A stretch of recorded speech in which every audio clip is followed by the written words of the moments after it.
Hi കൂട്ടുകാരെ, പുതിയൊരു വീഡിയോയിലേക്ക് എല്ലാവർക്കും സ്വാഗതം. അങ്ങനെ നിധി ഗർഭിണിയാണെന്നുള്ള സത്യം പുറത്തു വരികയാണ് കേട്ടോ. ഇതേ സമയം ഗൗതമും നിർമ്മലയും പാറുവൊക്കെ ഒരുപാട് സന്തോഷവാന്മാരാവാണ് കേട്ടോ. കാരണം അവർക്ക് ഒരുപാട് കേൾക്കാൻ ആഗ്രഹിച്ച ആ ഒരു കാര്യം കേൾക്കുമ്പോൾ ആ വീട്ടിൽ വലിയൊരു ഓണം വന്നതുപോലെ തന്നെ ആവാണ് കേട്ടോ. അങ്ങനെ എല്ലാവരും സന്തോഷത്തോടു കൂടി നിൽക്കുമ്പോൾ ശിവാനിക്ക് ഇത് സഹിക്കില്ല. ശിവാനിക്കും വസുന്ധരക്കും സഹിക്കില്ല കേട്ടോ. അങ്ങനെ ശിവാനി പ്രണവിനോട് പറയുന്നുണ്ടല്ലോ, എനിക്കൊരു കുഞ്ഞിനെ വേണമെന്നൊക്കെ പ്രണവിനോട് പറയുന്നതിനെ കുറിച്ചൊക്കെ ഒരു വീഡിയോ ഞാൻ ചെയ്തിട്ടുണ്ടല്ലോ, ഇതിന് മുന്നേ ഉള്ളതിലുണ്ട് കേട്ടോ. അങ്ങനെ ഈ സമയം ഇങ്ങനെ ശിവാനി ചെന്ന് പറയുന്നുണ്ട് പ്രണവിനോട്. ഇതേ സമയം ശിവാനിയുടെ മനസ്സിലുള്ള കലിപ്പ് നിൽക്കില്ല കേട്ടോ. എന്നാൽ ഈ സമയം വസുന്ധരയുടെ അടുത്തോട്ട് ചെല്ലുകയാണ്. അങ്ങനെ വസുന്ധരയോട് പറയണേ, അവൾ ഈ വീട്ടിൽ ഒരു കുഞ്ഞിനെ പ്രസവിക്കുകയാണെങ്കിൽ തീർച്ചയായും പിന്നെ എനിക്ക് ഈ വീട്ടിൽ യാതൊരുവിധ സ്ഥാനവും ഉണ്ടാവില്ല. അവൾ പ്രസവിക്കുന്നതിന് മുന്നേ എനിക്കൊരു കുഞ്ഞിനെ പ്രസവിക്കണം എന്നുള്ള ആ ഒരു തീരുമാനം എടുക്കുക. അപ്പോൾ അതിന് മുന്നേ ഇവളുടെ വയറ്റിലുള്ള കുഞ്ഞിനെ നശിപ്പിക്കണം എന്ന് പറയാനേട്ടാ. അപ്പോൾ ഈ വിവരം ജ്യോതിയോട് വിളിച്ച് ശിവാനി പറയുമ്പോൾ ജ്യോതി പറയണേ, എന്തായാലും നീ വാ, നമുക്ക് എന്തെങ്കിലും ചെയ്യാമെന്ന് പറയണേ. എന്നാൽ ഈ സമയം ഇവരൊരു റെസ്റ്റോറൻറ്റിലോട്ട് പോകുന്നുണ്ട് കേട്ടോ. അതായത് നിധിക്ക് വലിയൊരു സർപ്രൈസ് കൊടുക്കാൻ തന്നെ ഗൗതം ഇങ്ങനെ ഒരു റെസ്റ്റോറൻറ്റിൽ കൊണ്ടുപോവാണ്. അങ്ങനെ അവിടെ ചെല്ലാണ്. അവിടെ ചെല്ലുമ്പോൾ അതിനെക്കുറിച്ചൊക്കെ ഒരു വീഡിയോ ഇട്ടിട്ടുണ്ടല്ലോ. വലിയൊരു കേക്ക് കൊടുക്കുന്നുണ്ട്. ആ കേക്ക് ഇങ്ങനെ അതിൽ അമ്മയുടെയും കുഞ്ഞിൻ്റെയും ഫോട്ടോ ഒക്കെ കട്ട് ചെയ്യലൊക്കെ കാണുമ്പോൾ ശിവാനിക്കും ജ്യോതിക്കും ഒട്ടും ഇഷ്ടപ്പെടില്ല. ഇവരുടെ ഒരു റൊമാൻസ് പബ്ലിക്കിലൊക്കെ നടത്തുന്ന എന്ത് വൃത്തികെട്ട സ്വഭാവമാണെന്നൊക്കെ അവർ പരസ്പരം പറയുന്നുണ്ട് കേട്ടോ. അങ്ങനെ ഈ സമയം പിന്നീട് ഫുഡിൻ്റെ കാര്യത്തിലൊക്കെ നല്ലൊരു തീരുമാനം തന്നെ ഗൗതം എടുക്കുകയാണ്. ഗൗതം പറയാണ്, കണ്ണി കണ്ട ഫുഡൊന്നും ഹോട്ടലിൽ കയറി കഴിക്കാൻ പറ്റില്ല, മസാല ദോശയൊന്നും ഇപ്പം നീ കഴിക്കണ്ട, നീ ഒരു സൂപ്പാണ് ആദ്യം കുടിക്കേണ്ടത്, നിനക്കൊരു സൂപ്പും എനിക്കൊരു ജ്യൂസും, അതാണ് ഇപ്പോൾ എൻ്റെ കുഞ്ഞിൻ്റെ ആരോഗ്യത്തിന് വേണ്ടത്. ഓഹോ, അപ്പം നിങ്ങളുടെ കുഞ്ഞ് എന്നുള്ള തീരുമാനമൊക്കെ എടുത്തോ, പിന്നെ എൻ്റെ കുഞ്ഞ് തന്നെയല്ലേ, അതുകൊണ്ട് ഞാൻ പറയുന്നത് നീ കേട്ടാൽ മതി എന്ന് നിധിയോട് ആവശ്യപ്പെടുമ്പോൾ നിധി ശരിയെന്ന് പറയണേട്ടാ.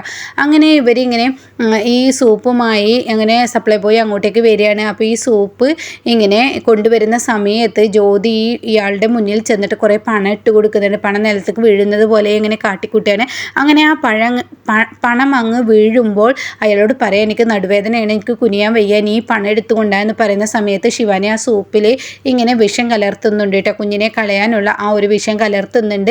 അങ്ങനെ ഈ സമയം നിധി അത് കുടിക്കാൻ ഒരുങ്ങണം. അങ്ങനെ പിന്നീട് ആരും കാണാതെ അത് കലർത്തി പിന്നീട് പണം എടുത്ത് അയാൾ പോകുന്നുണ്ട്. അങ്ങനെ നിധിയുടെയും ഗൗതമിൻ്റെയും മുന്നിൽ ഈ ജ്യൂസും ഈ ഒരു സൂപ്പും കൊണ്ടുവെക്കുകയാണ്. നിധിയോട് അത് ഗൗതം കുടിക്കാൻ ആവശ്യപ്പെടുകയാണ്. ഇതേ സമയം ഗൗതമിനോട് നിധി പറയണേ, എനിക്ക് നിൻ്റെ സ്മെല്ല് കേൾക്കുമ്പോൾ തന്നെ എനിക്ക് പറ്റുന്നില്ല ഗൗതം, എനിക്ക് വൊമിറ്റ് ചെയ്യാൻ വരുന്നുണ്ട്, ഛർദ്ദിക്കാൻ വരുന്നുണ്ട്, അതുകൊണ്ട് എനിക്ക് വേണ്ട എന്നിങ്ങനെ പറയുമ്പോൾ ഉടൻ തന്നെ ഗൗതം പറയണം, അങ്ങനെയൊന്നും പറഞ്ഞാൽ പറ്റില്ല, നീ ഇത് കുടിച്ചേ പറ്റുള്ളൂ എന്ന് പറഞ്ഞിട്ട് ഗൗതം തന്നെ തൻ്റെ കൈകൾ കൊണ്ട് അതിങ്ങനെ കോരി കൊടുക്കുന്നുണ്ട് കേട്ടോ. ഇത് കാണുന്ന ശിവാനിക്കും ജ്യോതിക്കും ഒത്തിരി ഇഷ്ടപ്പെടുകയാണ്. നീ തന്നെ നിൻ്റെ കുഞ്ഞിനെ കൊല്ലടാ, നിൻ്റെ കൈ കൊണ്ട് തന്നെ കൊടുക്കുക എന്നിങ്ങനെ പറയുന്നുണ്ട് കേട്ടോ. അങ്ങനെ ആ ഒരു ജ്യൂസ് ഫുള്ളായി കൊടുക്കുകയാണ്. ഇതേ സമയം ശിവാനി ചോദിക്കുന്നുണ്ട്, ഇപ്പം തന്നെ റിസൾട്ട് കിട്ടുമോ? ഇല്ല, നാളെ രാവിലെ ഇതിൻ്റെ റിസൾട്ട് കിട്ടുള്ളൂ, നാളെ രാവിലെയോടുകൂടി അവളുടെ കുഞ്ഞും അവളുടെ കാര്യത്തിലൊക്കെ ഒരു തീരുമാനം വരികയെന്ന് പറയുന്നത് കേട്ടോ. അങ്ങനെ ഈ സമയം പാറു ആണെങ്കിലോ ഡോക്ടർക്ക് ബുക്ക് ചെയ്തിട്ടുണ്ടാവും. തൻ്റെ ഫ്രണ്ടായ ഒരു ഡോക്ടർക്കായിരിക്കും പാറു ബുക്ക് ചെയ്തിട്ടുണ്ടാവുക. കാരണം തൻ്റെ ഫ്രണ്ടിനെ തന്നെ കാണിക്കണം. അപ്പോൾ ഉടൻ തന്നെ ആ ഡോക്ടർ ചോദിക്കുന്നുണ്ട്, നിങ്ങൾ ഗർഭിണിയാണെന്ന് കൺഫേം ചെയ്തിട്ടുണ്ട്? ഉണ്ട്, പ്രഗ്നൻസി ടെസ്റ്റ് കിറ്റ് മേടിച്ചിട്ട് അവൾ കൺഫേം ചെയ്തു എന്നൊക്കെ പറയുന്നുണ്ട്. അപ്പം എന്നാൽ നാളെ രാവിലെ വാ എന്നൊക്കെ പറയുന്നുണ്ട്. അങ്ങനെ പിറ്റേ ദിവസം രാവിലെ ആവാണ് ഇവരെ ഹോസ്പിറ്റലിലോട്ട് പോകാൻ ഒരുങ്ങാണ്. അപ്പോഴേക്കും ഗൗതമാണെങ്കിൽ നിധിയോ ഒരടിയെ നല്ലപോലെ നടക്കാൻ പോലും സമ്മതിക്കില്ല, എൻ്റെ കുഞ്ഞ് അതിനൊരു പ്രശ്നം വരരുത് എന്നുള്ള ആ ഒരു രീതിയിൽ തന്നെ ഗൗതം നോക്കുകയാണ്. അപ്പം നിധിയാണെങ്കിൽ തൻ്റെ ബാഗ് എടുക്കാൻ വേണ്ടി അലമാറയിലോട്ട് എത്തിക്കുന്നുണ്ട് കേട്ടോ. അപ്പോൾ ഉടനെ തന്നെ ഗൗതം വന്നിട്ട് പറയും, നിധി നീ എൻ്റെ അടുത്ത് കൈ നിന്നും മേടിക്കാൻ നിൽക്കരുത്, നിന്നോട് ഞാൻ പറഞ്ഞിട്ടുണ്ട്, ഭാരിച്ച പണികളൊന്നും ചെയ്യരുത്, എല്ലാം ഞാൻ ഇതൊരു ഭാരിച്ച പണിയല്ലല്ലോ, ഇത് എനിക്ക് ചെയ്യാൻ പറ്റുന്ന പണിയല്ലേ ഗൗതം എന്നൊക്കെ ഇങ്ങനെ പറയുമ്പോൾ വേണ്ട, നീ ഒന്നും എടുക്കരുത്, നീ ഒരിക്കലും ബാഗോ ഒന്നും ചെയ്യരുത്, എല്ലാ കാര്യവും എൻ്റെ കുഞ്ഞ് പുറത്തോട്ട് വരുന്നത് വരെ നിൻ്റെ എല്ലാ കാര്യങ്ങളും ഞാൻ ചെയ്യാം എന്നൊക്കെ പറഞ്ഞിട്ട് ഗൗതം നിധിയുടെ ബാഗും അങ്ങനെയുള്ള കാര്യങ്ങളൊക്കെ എടുത്തിട്ട് നിധിയെ പുറത്തോട്ട് കൊണ്ടുവരികയാണ് കേട്ടോ. അപ്പോൾ ഉടൻ തന്നെ പാറു, മക്കളെ പോവാൻ സമയമായി, ഇനി നമുക്ക് പോവല്ലേ എന്ന് പറയുമ്പോൾ നിർമ്മല വഴി വരുന്നു കേട്ടോ. അപ്പോൾ നിർമ്മല പറയണേ, നിധി നീ ഒന്നും തന്നെ കഴിച്ചിട്ടില്ല, കഴിക്കാത്തത് കൊണ്ട് തന്നെ എൻ്റെ മോള് ഈ ഒരു ചായ ഇഡ്ഡലി അങ്ങനെ എന്തെങ്കിലും ഒന്ന് കഴിച്ചിട്ട് പോയെന്ന് നിർമ്മല പറയണേ. അത് കേൾക്കുന്ന പാറുവിന് ഇഷ്ടപ്പെടില്ല കേട്ടോ. അപ്പോൾ ഗൗതം പറയണ, ആഹാ നീ ഒന്നും കഴിച്ചിട്ടില്ലേ? അത് ഗൗതം, എനിക്കെന്തോ മനം പുരട്ടുന്നത് പോലെയൊക്കെയോ തോന്നുന്നു, അതുകൊണ്ടാണ് എനിക്ക് വേണ്ടെന്ന് പറയുന്നത്. അപ്പോൾ ഉടൻ തന്നെ ഗൗതം പറയണം, അങ്ങനെയൊന്നും പറഞ്ഞാൽ പറ്റില്ല, എന്തെങ്കിലും കഴിക്കണം, എനിക്ക് വേണ്ടാത്തതുകൊണ്ടാണ്, ഞാൻ കുറച്ച് കഴിഞ്ഞിട്ട് കഴിച്ചോളാം. അപ്പോൾ ഉടൻ തന്നെ നിർമ്മല പറയണേ, എന്നാൽ ശരി എനിക്കൊരു ജ്യൂസ് കൊണ്ടുവരാം, അത് കഴിക്കാൻ പറ്റുമോ? അപ്പോൾ ഉടൻ തന്നെ നിധി പറയണം, ശരി ഞാൻ കഴിക്കാം എന്ന് നിധി പറയണേട്ടാ. അങ്ങനെ നിർമ്മല കുറച്ച് സമയങ്ങൾക്ക് നാളുകൾക്ക് ശേഷം ജ്യൂസുമായി വരികയാണ്. അപ്പോഴാണെങ്കിൽ പാറു താഴെ നിൽക്കുന്നുണ്ട്, നിധിയും താഴെ നിൽക്കുന്നുണ്ട്, ഗൗതമും ഉണ്ട് കേട്ടോ. അപ്പോൾ മുകളിൽ നിന്ന് ശിവാനിയും വസുന്ധരയും ഇങ്ങനെ നോക്കുന്നുണ്ട്. അപ്പോൾ ശിവാനി പറയുന്നുണ്ട് ഇതുവരെ അവൾക്ക് യാതൊരുവിധ കുഴപ്പമില്ല, ഇന്നലെ അവളെ കൊണ്ട് ആ വിഷം കലർന്ന ജ്യൂസ് കുടിപ്പിച്ചിട്ടോ അവൾക്ക് യാതൊരു കുഴപ്പമില്ല, ആ ജ്യോതിയേൻ്റെ നമ്മളെ പറ്റിച്ചതാണോ എന്നിങ്ങനെ പറയുമ്പോൾ ജ്യോതിക്ക് നിന്നേക്കാളും ഒക്കെ പ്രതികാരം നിധിയോടുണ്ട്, അതുകൊണ്ട് ജ്യോതി അങ്ങനെ പറ്റിക്കില്ല, റിസൾട്ട് എന്തായാലും കിട്ടും, കിട്ടാതിരിക്കില്ല എന്നിങ്ങനെ പറഞ്ഞ് നിൽക്കണം കേട്ടോ. അപ്പോഴാണ് നിർമ്മല ഈ ജ്യൂസുമായി വരുന്നത്. അങ്ങനെ ജ്യൂസ് മോളെ നീ ഇത് കുടിക്കുക, ഇത് മുസമ്പി ജ്യൂസാണ്, അത് നീ കുടിക്കുക എന്നൊക്കെ ഇങ്ങനെ പറയാൻ കേട്ടോ. അപ്പം നിധി ഇത് വാങ്ങുകയാണ്. പിന്നീട് തൻ്റെ ചുണ്ടിലോട്ട് ഇങ്ങ് വെക്കുമ്പോഴേക്കും നിധിക്ക് വീണ്ടും വൊമിറ്റ് ചെയ്യാൻ വരേണ്ട. അപ്പോൾ ഗൗതം പറയണേ വേണ്ട ഇനി കുടിക്കാതിരിക്കാൻ പറ്റില്ല, മൂക്ക് ഞാൻ പിടിച്ചോളാം എന്ന് പറഞ്ഞിട്ട് ഗൗതം അത് കുടിപ്പിക്കുകയാണ് കേട്ടോ. അങ്ങനെ പകുതി അങ്ങ് കുടിക്കുമ്പോഴേക്കും നിധിക്ക് അങ്ങ് ഛർദ്ദിക്കാൻ വരികയാണ്. നിധി ഒന്നിച്ചങ്ങ് ഒരുപോലെ കൊട്ടുമ്പോൾ ഗൗതമിന് പേടിയാവണം, ഈശ്വര ഇവൾക്ക് എന്താ പറ്റിയത്, എൻ്റെ കുഞ്ഞ് എന്നൊക്കെ ഇങ്ങനെ ഗൗതം പറയുന്നുണ്ട് കേട്ടോ. അപ്പോൾ ഇത് കേൾക്കുന്ന പാറു നിർമ്മലയും കൂടി ഒരേ സ്വരത്തിൽ പറയണേ ഇത് പേടിക്കാനൊന്നുമില്ല, ഒരു ഗർഭിണിയിൽ കണ്ടുവരുന്ന ലക്ഷണങ്ങളാണ് ഇതൊക്കെ, അതുകൊണ്ട് ഇത് പേടിക്കണ്ട എന്നൊക്കെ ഇങ്ങനെ പറയുന്നുണ്ട് കേട്ടോ. അപ്പോൾ ഈ വാക്കുകൾ ഇങ്ങനെ കേൾക്കുമ്പോൾ ഇങ്ങനെ മേലെ നിന്നിട്ട് ശിവാനിക്കും വസുന്ധരയ്ക്കും ഒരുപാട് സന്തോഷമാണ്. അങ്ങനെ വസുന്ധര ശിവാനിയോട് പറയാണ് എന്തായാലും നമ്മൾ കൊടുത്ത മരുന്ന്, ജ്യോതി കൊടുത്ത മരുന്ന് അത് അവളുടെ ശരീരത്തിൽ കാണിച്ചു തുടങ്ങി. അപ്പോൾ ശിവാനി പറയണേ ഇതൊരു ഗർഭിണിക്ക് കാണുന്ന ലക്ഷണങ്ങളാണ്.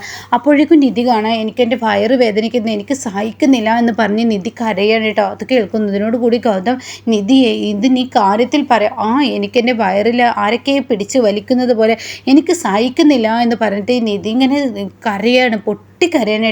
അപ്പോൾ ഉടൻ തന്നെ പാറു പെട്ടെന്ന് വണ്ടി എടുക്ക്, ഗൗതം എന്തോ നിധിക്ക് സംഭവിച്ചിട്ടുണ്ട്, ഇന്നലെ നിങ്ങൾ പുറത്ത് നിന്ന് ഭക്ഷണം കഴിച്ചതിൻ്റെ ആവാം എന്നും പറയാണ് കേട്ടോ. അപ്പോൾ പിന്നീട് ഒന്നും നോക്കില്ല, ഗൗതമും പാറുവും നിധിയും കൂടി ഹോസ്പിറ്റലിലോട്ട് പോവാണ്. ഇതേ സമയം വസുന്ധരയും ശിവാനിയും മുകളിൽ നിന്ന് ആഹാ എന്ത് നല്ല കാഴ്ച, കാണേണ്ട കാഴ്ച തന്നെ കണ്ട് അവളുടെ കുഞ്ഞും അവളും ക്ലോസ് എന്നൊക്കെ പറഞ്ഞ് അവർ ചിരിക്കണം കേട്ടോ. പിന്നീട് ജ്യോതിക്ക് വിവരം അറിയിക്കുന്നുണ്ട്. അങ്ങനെ ഈ സമയം അതും അങ്ങ് കഴിഞ്ഞു പോകുന്നു. ഹോസ്പിറ്റലിൽ എത്തിയിട്ട് ഡോക്ടർ പരിശോധിക്കുകയാണ്. അങ്ങനെ ഡോക്ടർ പരിശോധിച്ച് നിധിയെ പെട്ടെന്ന് സൈനൊക്കെ മേടിക്കുന്നുണ്ട്. അങ്ങനെ ഈ സമയം ഡോക്ടർ ഗൗതമിനോടും പാറുവിനോടും തൻ്റെ റൂമിലോട്ട് വരാൻ വേണ്ടി പറയണം. അവിടെ ചെല്ലുമ്പോൾ ഗൗതമിനോട് ചോദിക്കുകയാണ് നിധി ഗർഭിണിയാണെന്ന് ആരാണ് നിങ്ങളോട് പറഞ്ഞത് എന്ന് ഗൗതമിനോട് ചോദിക്കാനായിട്ട്. അത് കേട്ട ഉടനെ ഗൗതമും പാറു ഒന്ന് ഞെട്ടി നിൽക്കുന്നുണ്ട്. അപ്പോൾ പാറു പറയാണ് നിധി ഗർഭിണിയാണെന്നുള്ള സത്യം പ്രഗ്നൻസി ടെസ്റ്റിലൂടെ ഞങ്ങൾ അറിഞ്ഞത്. അത് കേട്ട ഡോക്ടർ പറയാണ് ചില സമയങ്ങളിൽ പ്രഗ്നൻസി ടെസ്റ്റിന് അങ്ങനെ ഒരു പ്രശ്നങ്ങളുണ്ട്, ചിലപ്പോൾ ഇല്ലാത്തതുമുണ്ട് എന്ന് കാണിക്കും, അങ്ങനെ ഒരു കുഴപ്പങ്ങളൊക്കെ ആ മെഷീന് കംപ്ലൈൻ്റ് ഉണ്ട്, അതുകൊണ്ട് തന്നെ അവൾ ഗർഭിണിയല്ലെന്ന സത്യം നിങ്ങൾ മനസ്സിലാക്കണം. അത് കേൾക്കുന്നതിനോട് കൂടിയിട്ട് ഗൗതം ആകെ ഞെട്ടാണ്. ഗൗതം ഇങ്ങനെ പൊട്ടി കരയാനായിട്ടാ. ഒരിക്കലും നിധി ഗർഭിണിയായിട്ടില്ല, നിധിക്കൊരു ഗർഭിണി ആവാനുള്ള ഒരു കഴിവില്ല, അവളുടെ ഗർഭപാത്രത്തിന് അതിനുള്ള ശേഷിയില്ല എന്നും കൂടി ഗൗതമിനോട് പറയണട്ടോ. ഇതോടുകൂടി ഗൗതം ആകെ തകരാണ്. ഇനി ഈ സത്യങ്ങൾ കുറച്ച് വെളിയിൽ വരാനുണ്ട്, അതിനെക്കുറിച്ച് ബാക്കി റിവ്യൂ പറയാട്ടോ. അപ്പോൾ നിധി ഇനി ഗർഭിണി ആവോ ഇല്ലേ എന്നുള്ളതിനെ കുറിച്ചിട്ട് അടുത്ത റിവ്യൂവിൽ പറയാവേ. അപ്പോൾ ആരെങ്കിലും ആദ്യമായിട്ട് ചാനൽ വരുന്നതെങ്കിൽ സബ്സ്ക്രൈബ് ചെയ്ത് സപ്പോർട്ട് ചെയ്യണേ.